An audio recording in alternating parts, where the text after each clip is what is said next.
উনি বলেছে আমাকে ডিস্টার্ব করবেন না, আমি রাজনীতি থেকে ইস্তফা নিয়েছি।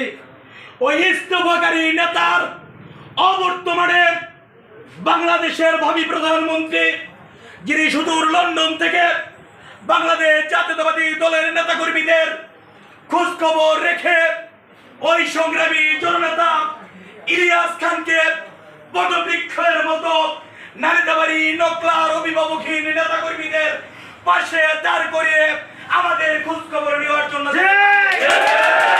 প্রিয় নেতা, প্রিয় মানুষ, প্রিয় ব্যক্তিত্ব, যিনি নকলা নালিতাবাড়িতে একটা নামে ভাসছে, প্রত্যেকটা নেতা কর্মীর নাম এবং তাদেরকে ভালোবাসার সাথে তাদেরকে নাম ধরে রাখে। ওই নালিতাবাড়ির কারোবারের পাদদেশে আমাদের একজন এমপি ছিল, সাবেক স্বরাষ্ট্র প্রতিমন্ত্রীর দায়িত্ব পালন করেছিল অধ্যাপক আব্দুল সালাম সাহেবের মতো গুঞ্জার মতো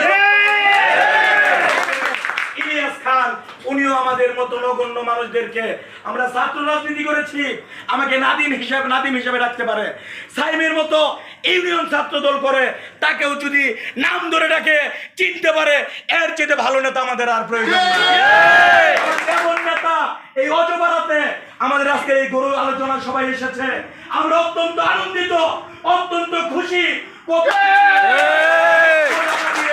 এই খুশিকে আপনি অতিক্রম করতে পারবেন না।